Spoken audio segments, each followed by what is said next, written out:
Glória a Deus. Tenho alegria de saudar a amada igreja com a paz do Senhor. Estou feliz de estar aqui novamente com os irmãos nesta noite na Vila São Paulo. Para nós é uma felicidade estar aqui em culto de doutrina da palavra do Senhor.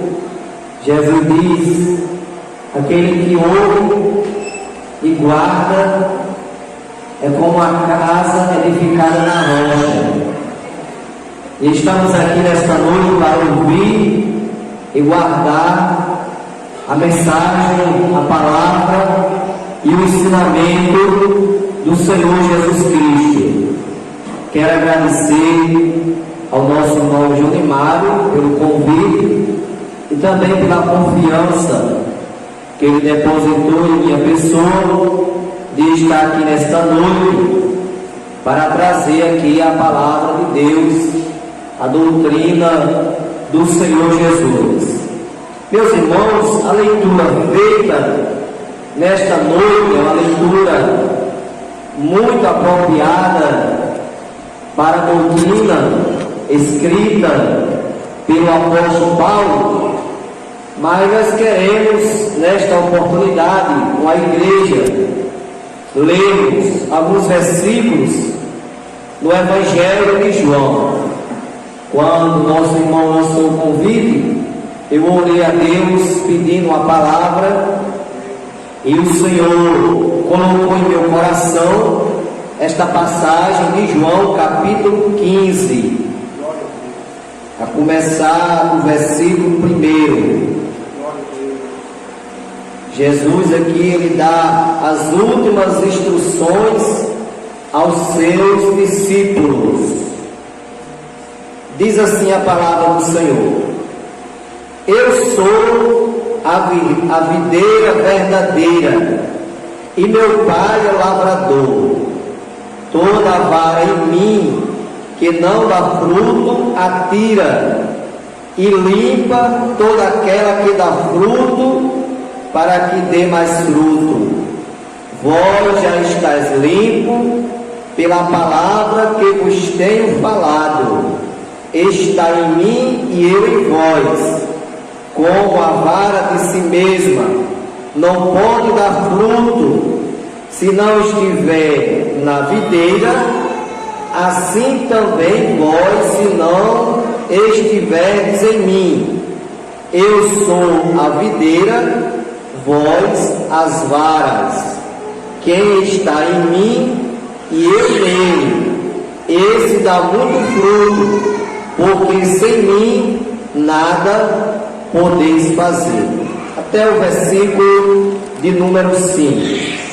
Meus irmãos, nós podemos aqui nesse texto de João aprendermos as últimas instruções que o Senhor ele dá aos apóstolos. Jesus ele foi muito cuidadoso em preparar os discípulos sobre a sua ida para o céu. Lá no capítulo 14, o capítulo anterior, ou do contexto, do versículo 1 em diante, Jesus diz assim: não se turbe o vosso coração, credes em Deus, credes também em mim. Na casa de meu Pai há muitas moradas. Se assim não fosse, eu não vos teria dito: vou preparar lugar. Mas se eu for e vos preparar lugar, virei outra vez e vos levarei para mim mesmo, para que onde eu estiver, vós estejais também.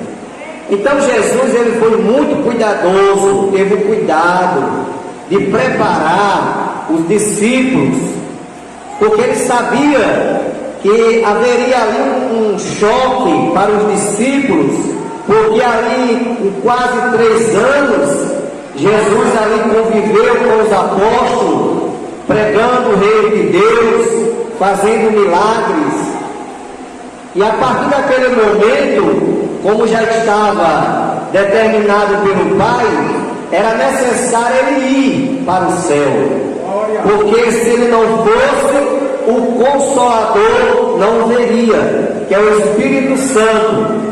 Por isso que ele disse: eu vou, mas não vos deixarei órfãos, enviarei outro Consolador, e esse convencerá o mundo do pecado, da justiça e do juízo. E Jesus ele foi conforme previsto, mas ele enviou o Consolador, porque lá em Lucas capítulo 24, versículo 49, Jesus diz assim para os apóstolos: ficai em Jerusalém, e lá recebereis a promessa do Pai. E os discípulos, em obediência à palavra do Senhor, foram para Jerusalém após a ascensão de Cristo, quando Jesus, ali no monte, subiu ao céu. E os discípulos eles presenciaram a subida de Cristo para o céu e ficaram olhando quando Jesus subia. E ali a Bíblia diz que dois varões se apresentaram ali e disseram: por que estás olhando para o céu? Esse mesmo Jesus que vocês estão vendo subir para o céu, um dia há de vir, assim como vocês estão vendo ele subir para o céu. E ali, meus irmãos, a Bíblia diz que os discípulos obedeceram a voz do Senhor e foram para Jerusalém, para o cenáculo, e ficaram esperando a promessa do Pai, a promessa do Espírito Santo. E ali chegou o dia de se cumprir, que foi o dia de Pentecoste, onde todos estavam reunidos, quase 120 irmãos estavam reunidos no cenáculo, esperando a promessa do Espírito Santo. E a Bíblia nos diz que quando eles estavam ali, se ouviu um som como um vento veemente e impetuoso, e encheu toda aquela casa, e aqueles 120 crentes foram batizados com o Espírito Santo e com fogo. Então Jesus Cristo, ele foi cuidadoso, e ele quer que sejamos também cuidadosos em relação à nossa maneira de servi-lo, cuidadoso na nossa vigilância, assim como já foi falado aqui na parábola das 10 virgens, que foi o tema do congresso de jovens desse ano. Nós vemos que daquelas 10 virgens, daquelas 10 irmãs, só existia 5 que estavam cuidadosas em relação à sua crença, em relação à sua fé, em relação a servir ao Senhor. E somente 5 subiram, 5 foram com o noivo. E aqui Jesus, continuando a sua instrução, ele diz: eu sou a videira verdadeira. Jesus aqui ele faz uma alegoria e se coloca como uma videira. Por que Jesus ele não escolheu outro tipo de árvore?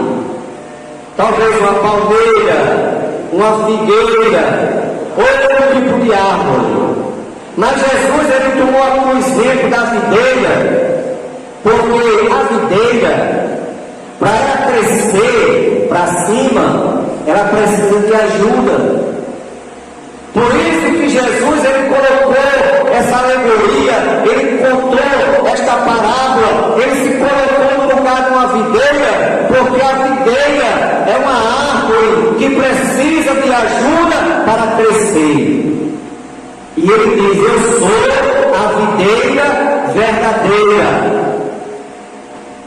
E a videira também, ela, além de precisar de ajuda para crescer, a videira, ela produz uvas, que logo após vem a se transformar em vinho, e o vinho, para nós que participamos no dia da ceia, o vinho, o suco da uva, que é extraída da videira, este vinho representa o sangue de Cristo derramado por nós na cruz do Calvário. Então a videira ela produz a uva, e da uva se extrai o vinho, e do vinho para nós na ceia espiritualmente representa o sangue carmesim, o sangue do Cordeiro de Deus que tira o pecado do mundo. João, quando batizava lá no Jordão, lá no capítulo 1, versículo 29, João, quando Jesus vinha para ser batizado, João disse para a multidão: eis o Cordeiro de Deus que tira o pecado do mundo. Jesus, ele não veio para cobrir pecado. Na antiga aliança, o sumo sacerdote, ele pegava um animal, sacrificava aquele animal, derramava o seu sangue sobre o altar, para cobrir o pecado da humanidade. Só que Jesus veio diferente. Jesus, ele não veio cobrir o pecado, Jesus veio tirar o pecado. Por isso que João diz: eis o Cordeiro de Deus que tira o pecado do mundo. E louvamos ao Senhor, porque já temos sido alcançados pela mão poderosa do Senhor Jesus Cristo. Já temos feito a nossa melhor decisão na nossa vida de aceitar o Filho de Deus como nosso Salvador. Então a videira, ela tem essa simbologia, ela precisa de ajuda para crescer. Através da videira é produzida o vinho, o suco da uva, que para nós representa espiritualmente o sangue do Cordeiro de Deus que tira o pecado do mundo. E também a videira, espiritualmente, ela representa o sangue de Cristo. É por isso mesmo que Jesus, ele poderia muito bem ter colocado um exemplo de outra árvore, de uma palmeira, não, mas Jesus quis da videira, porque ele quis dar aqui uma simbologia, ele quis trazer uma lição, um ensinamento para cada um de nós. Aí ele continua: eu sou a videira verdadeira e meu pai é o lavrador. Então Jesus se coloca como videira, e ele coloca o pai no lugar do agricultor, porque o lavrador é o mesmo agricultor. Então Deus, Jesus coloca como um lavrador, um agricultor, aquele que lavra a terra, aquele que planta, aquele que cuida da plantação. Só que Jesus aqui adianta, porque o lavrador, o agricultor, ele tem aquele cuidado de fazer a podagem da planta. Ele poda, ele zela. E o versículo seguinte, versículo 2, Jesus diz assim: toda vara em mim que não dá fruto, atira. Então nós podemos aqui aprender, através dessas instruções que o Senhor dá para nós. Primeiro, Jesus, a videira, Deus, o agricultor, glória, e nós, as varas. Deus, Israel. Nós somos as varas que está enxertado na videira. Só que tem um detalhe: quando o agricultor vem olhar a videira, no caso o agricultor é Deus, que ele vem olhar a Jesus, que é a videira, e olhar as varas que estão enxertadas na videira, que é Jesus. Se ele encontrar uma vara daquela que não estiver dando fruto, a Bíblia diz aqui, Jesus diz que ele corta, ele tira dessa forma.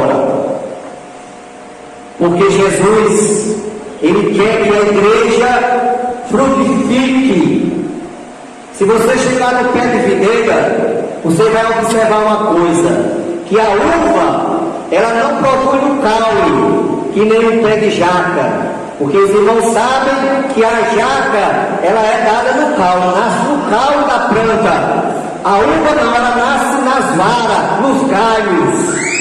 Então, qual é a lição que Jesus quer dar para nós? Que nós, como varas, nós, como galhos da videira, nós temos que produzir frutos dignos. Até mesmo quando João Batista pregava no deserto, ele dizia assim, lá em Mateus capítulo 3, produzir, pois fruto digno de arrependimento, porque já está posto o machado à raiz das árvores. A árvore que não produzir fruto será cortada e lançada no fogo. Então nós que somos as varas, Jesus aqui nos colocou como varas.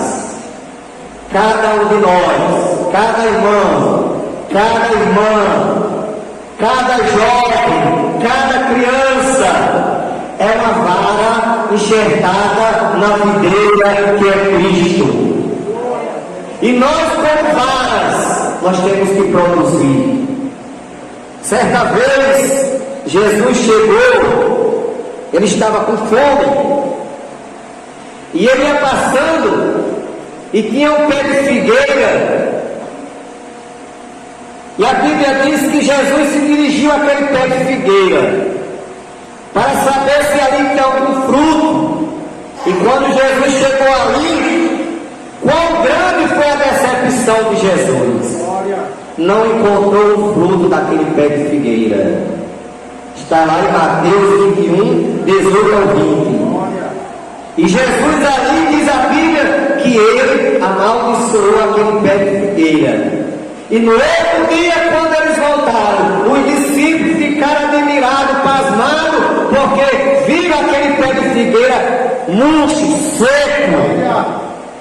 Então Jesus, meus amados, Ele quer que nós, como varas, enxertados na videira que é Ele, nós venhamos produzir frutos. Frutos que venham trazer glorificação ao nome do Pai. Mas na frente Ele diz, não foi vós que me escolheste, mas eu vos escolhi a vós, e vos chamei para ter vasos e desfruto, e o vosso fruto permaneça, a fim de tudo quanto fizerdes, o nome de meu Pai seja glorificado. Então nós, como igreja, nós como varas da videira, nós temos, irmãos, a missão de produzir bons frutos. Tiago, ele nos ensina sobre a fé e as obras.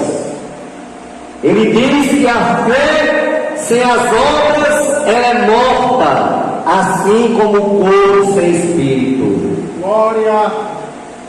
Se eu digo que eu tenho fé, eu tenho que mostrar minhas obras. E essas obras, elas não estão relacionadas somente, está inclusa, mas não é somente isso. Eu dar uma cesta básica a alguém, não. Essas obras abrangem muita coisa. Agora, falando no material, Tiago ensina: se você diz que tem fé, mostre as obras.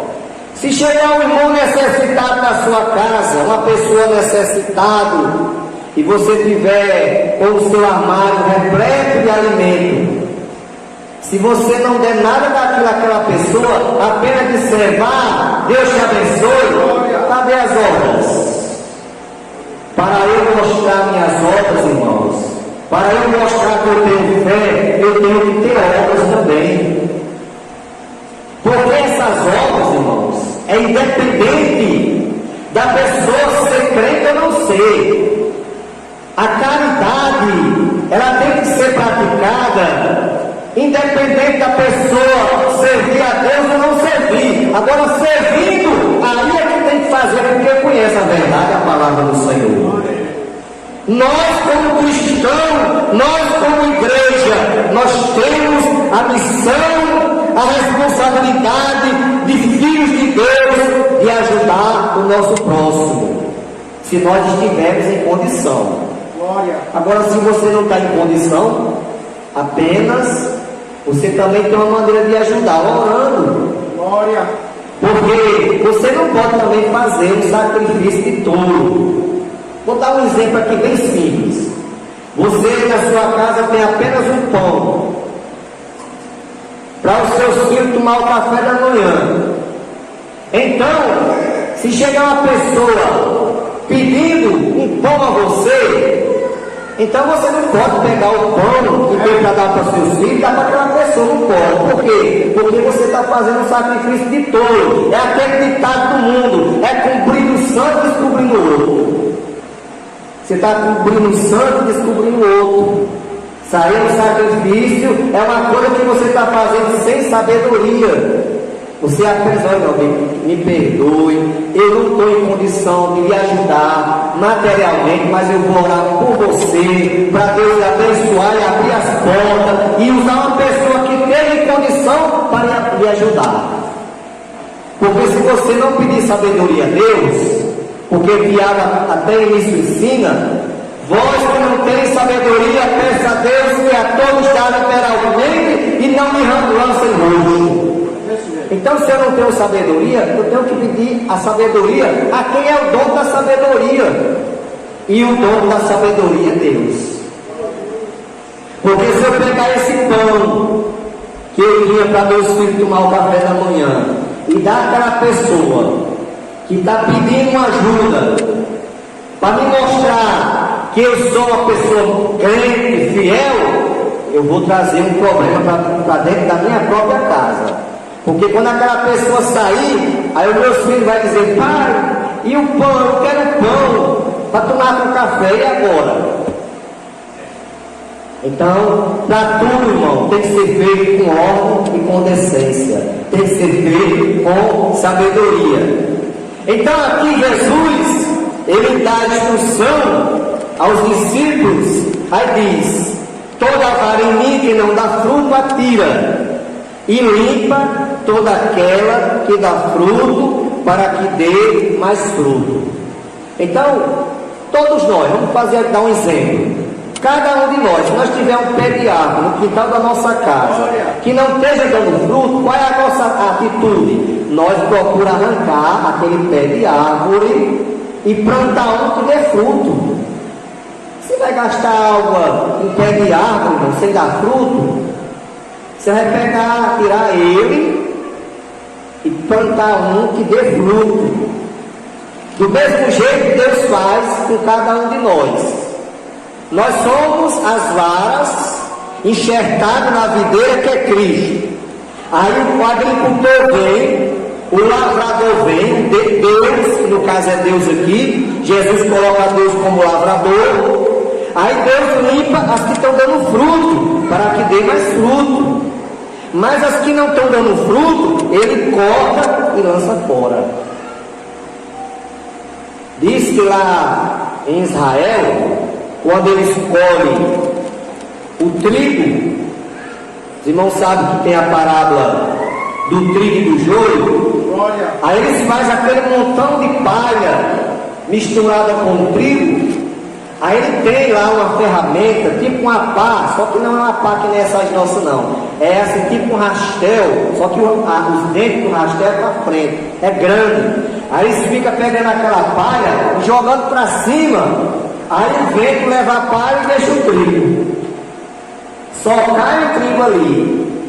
A palha o vento leva. O trigo fica. Aí Jesus conta a parada do trigo e do joio.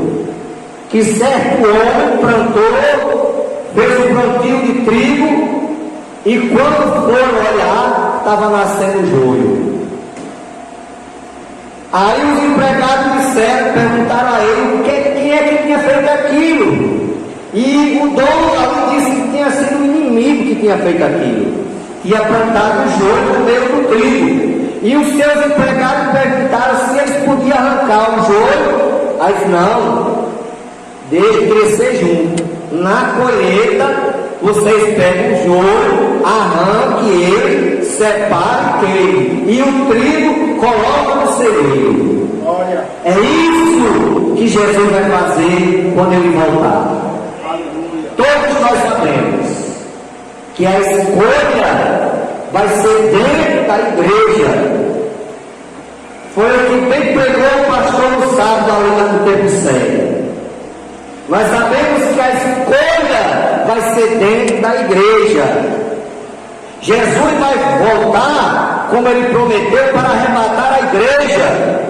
E ele vai escolher apenas o trigo, que representa aqueles que são fiéis a Deus, aqueles que aceitaram a Cristo e são fiéis, permanecem até o fim, porque há um segredo da vitória. A vitória para cada um de nós é começar certo, continuar certo e terminar certo. Porque tem alguém por aí, ou alguém, no plural, que começa certo, mas na metade do caminho começa a fazer errado. Aí a coisa fica difícil. Por quê? Porque Jesus diz assim: vigiai, porque não sabeis a que hora há de vir o vosso Senhor. Glória. Então cada um de nós temos que vigiar. Então o nosso segredo para a nossa vitória: começar certo, continuar certo e terminar certo. Ser fiel até o fim. Lá em Apocalipse está escrito: ser fiel até o fim, até a morte, e dar-te ele a coroa da vida. Então, irmãos, não é uma coroa que nos espera, mas essa coroa é somente para aqueles que forem fiéis até o fim, até o arrebatamento da igreja. Porque o arrebatamento da igreja é uma realidade para nós. Nós sabemos que a qualquer momento a trombeta vai tocar. E o apóstolo Paulo diz que os que morreram em Cristo ressuscitarão primeiro. Nós, os que ficarmos vivos, seremos transformados e arrebatados juntamente com eles a encontrar o Senhor nos ares, e assim estaremos sempre com o Senhor. Então as primícias, em primeiro lugar, é para os que dormem em Cristo, serão ressuscitados primeiro. Os que morrem, os que dormem em Cristo, ressuscitarão primeiro. Depois nós, se estivermos vivos, os que estão vivos, serão transformados em um corpo glorificado, e juntamente com os que foram ressuscitados, subiremos a encontrar o Senhor nos ares. E assim estaremos sempre com o Senhor. É esta promessa que a palavra de Deus nos garante, e Paulo muito bem ensina nas suas cartas. Aqui Jesus continuando diz, versículo 3: vós já estáis limpo pela palavra que vos tenho falado. Meus irmãos, nós sabemos que a finalidade de estar no culto de doutrina é para nós aprendermos a servirmos a Deus. Porque quando a gente vem lá do mundo, a gente vem cheio de tanta coisa, e é necessário nós ouvir o ensinamento da palavra, porque a palavra de Deus, ela é quem vai nos limpar. A palavra de Deus, ela é colocada espiritualmente como água para nos limpar de todas as impurezas. Então, na proporção que a gente vai ouvindo o ensinamento da palavra, aquelas coisas que não é do agrado de Deus vai sendo tirada, nós vamos sendo limpos pela palavra. Por isso que Jesus aqui diz: vós estáis limpos pela palavra que eu vos tenho falado. Por isso mesmo é que tem culto de doutrina na igreja. É por isso mesmo que existe a escola bíblica dominical.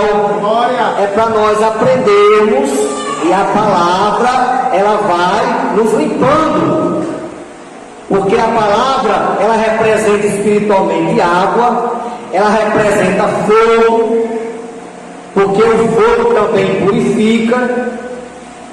Aqueles oleiros que fabricam vasos, muitas vezes ele faz um vaso daquele, e naquele vaso às vezes vai alguma raiz ou coisa parecida, mas na ocasião em que eles colocam aquele vaso para cozinhar, toda aquela impureza é tirada através do fogo.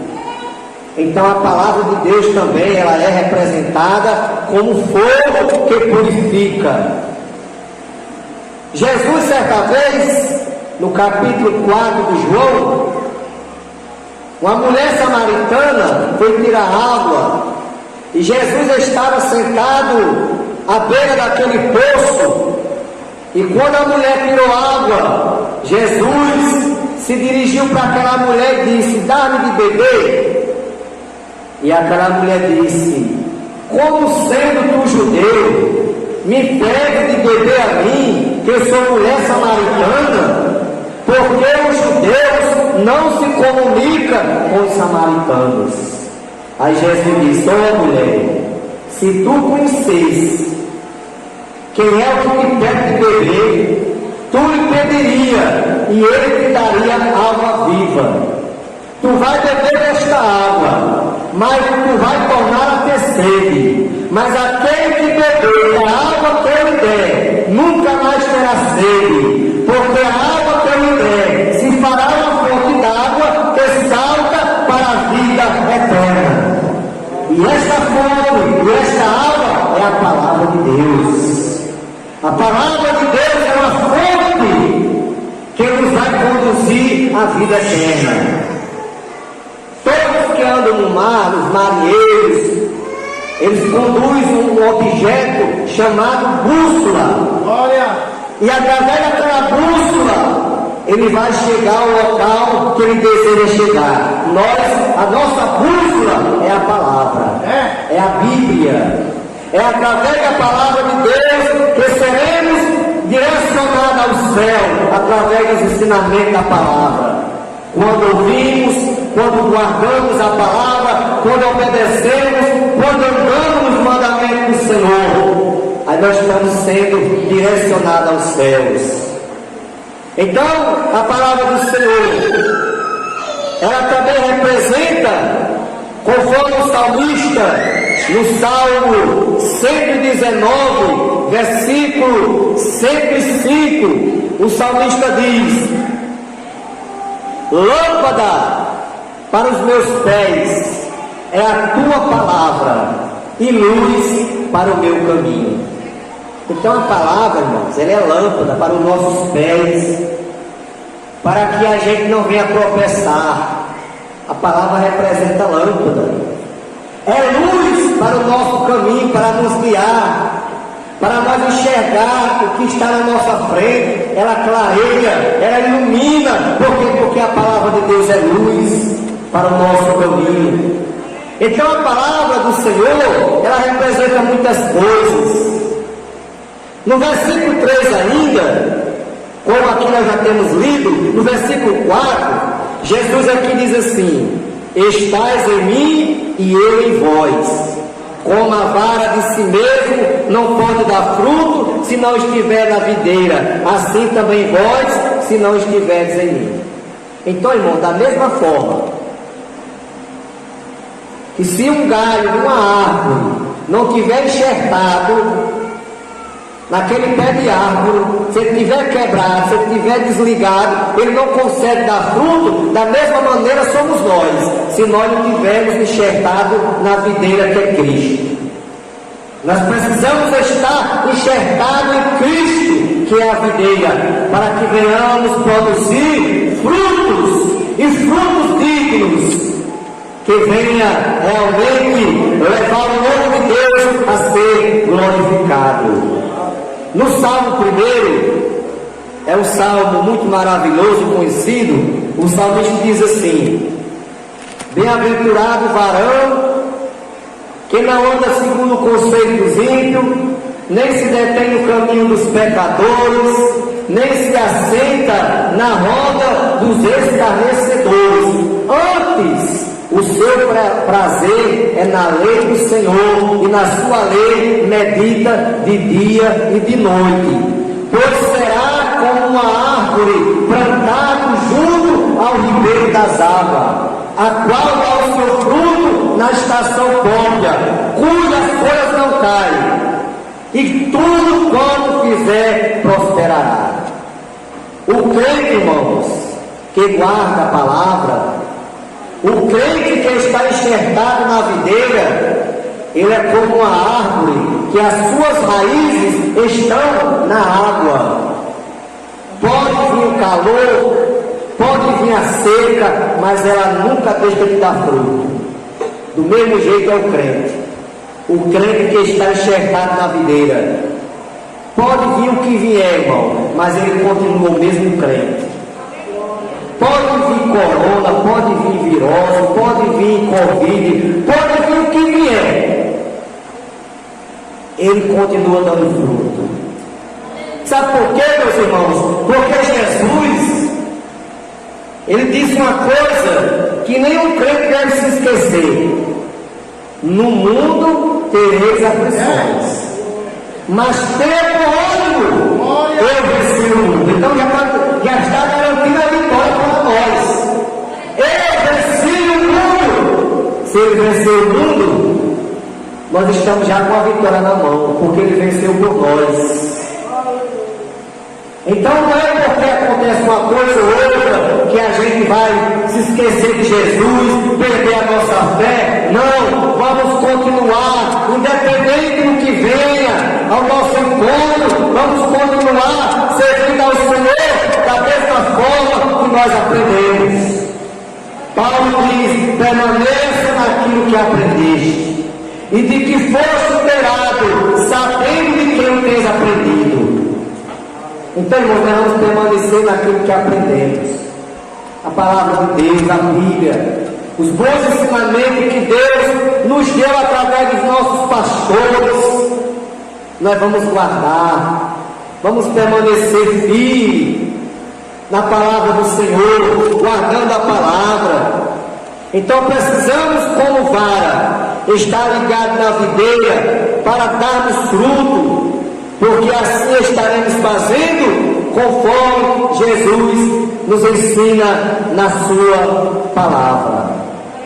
Glória seja dado o nome de Jesus Cristo. Então, meus queridos irmãos, foi esta palavra que o Senhor esta noite colocou em nosso coração, que venhamos continuar guardando esta palavra. Pois o salmista diz: guardei a tua palavra no meu coração, para eu não pecar contra ti. Nós sabemos, irmãos, que nós estamos no fim, porque alguém diz assim: mas há tanto tempo que eu escuto os crentes dizer que Jesus vai voltar e nunca voltou. Mas ele vai voltar. Ele está às portas. A Bíblia diz que um dia para Deus é como 1000 anos, 1000 anos como um dia. Agora o que precisa nós estar preparados, irmão, em constante vigilância. Estamos em vigilância, porque Jesus, ele não disse o dia nem a hora que viria buscar a sua igreja. Apenas ele garantiu que a sua vinda seria como um relâmpago que sai do Oriente e se mostra no Ocidente, como um piscar de olho. Vai ser muito rápido. Por isso que há necessidade das pessoas se entregarem para Cristo, para estar preparada. Porque no dia do arrebatamento não haverá tempo para quem se preparar. Tem que estar preparado, porque será no piscar de olho. A igreja vai ser levada para o céu, vai ser arrebatada por Jesus Cristo. E nós temos como igreja de sermos cada dia mais conscientes e cada dia estarmos realmente guardando esta palavra em nosso coração, praticando em nossa vida, guardarmos a doutrina santa do Senhor, os ensinamentos maravilhosos da parte de Deus.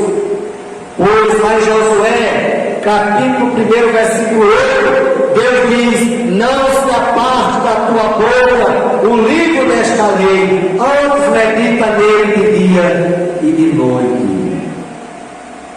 Então temos que meditar e guardar essa palavra, e meditar nessa palavra de dia e de noite. Então, meus irmãos, que Deus abençoe a todos os irmãos, a igreja, continue abençoando aqui na Vila São Paulo, ao nosso amado irmão Junimar, dirigente dessa congregação, para que o Senhor venha continuar derramando das suas bênçãos, assim como tem derramado aqui na Vila São Paulo. E eu rogo as orações em nosso favor, para que o Senhor venha fazer a sua vontade a cada dia em nossas vidas,